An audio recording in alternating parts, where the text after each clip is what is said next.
Thank you, Mayor. And all I could think of is here we go again. When I saw this topic, we've been dealing with this for more than 3 years, and we keep creating new laws, we keep creating new regulations, but what we're not creating is affordable housing.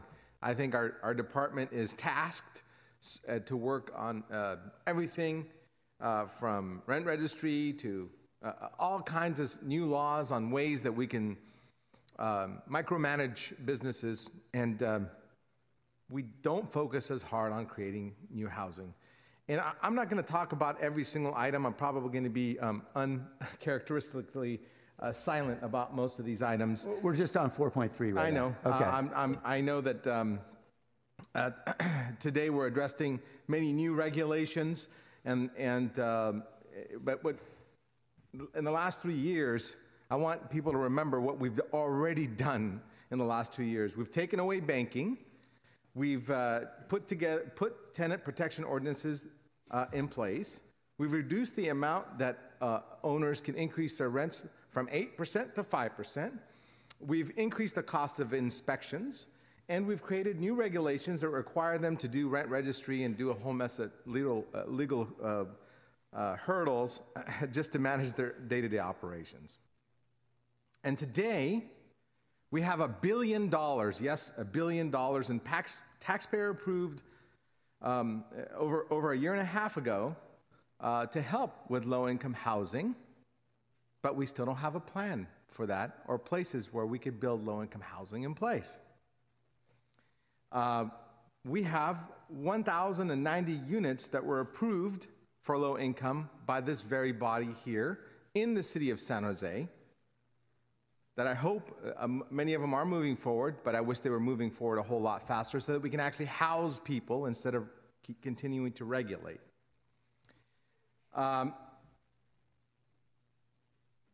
We say we wanted to we also required builders to do inclusionary housing, whether it's for profit, for sale, or for rent, and we've created, like I said, numerous regulations for rent control. What all this does, every few months we get together and we talk about new ways to regulate. All it does is scare investors to not invest in housing. So what we end up with are people scared to invest in housing, and then if they don't invest in creating new housing, we're going to have less housing, and that means we're going to have more people chasing after the same housing stock, which will end up with higher prices for rents. It's that logical. So when we leave here today, we may end up with new regulations that pass. I don't know what's going to pass. I know that all of us are well-intentioned, and we all want to do what's right for our community, and we all want to help every person in this audience stay in San Jose. But what I could tell you is whatever we pass today won't result in a single new unit being built. That's for sure. Rents will continue to rise, and if we pass something ugly, they may rise faster because nobody will want to build here. So a lot of people accuse me of being heartless and uncaring when it comes to these things because I look at it from a business point of view. But Everybody's had a chance to speak. We would like to now return to the council for discussion. Thank you, Councilmember Kemp. But I want to say that I do sympathize with everybody that wants to stay in San Jose. I have taken part in, I am an immigrant, and I have taken part in low-income housing.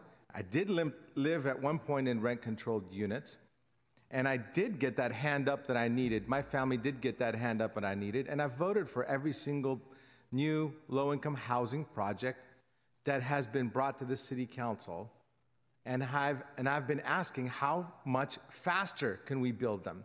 How much faster can we house people? Let's look at ways to streamline this so that we can get people in housing faster. In my own district, I put together an two ADU forms. These are auxiliary dwelling units, just to speed up the interest so that we can build more housing for people who can't afford to stay in San Jose. I have children of my own that I'm worried that can't stay in San Jose. So I sympathize with everybody here and their concerns about affordability. But new regulations won't lead to new housing. In fact, it may lead to the opposite.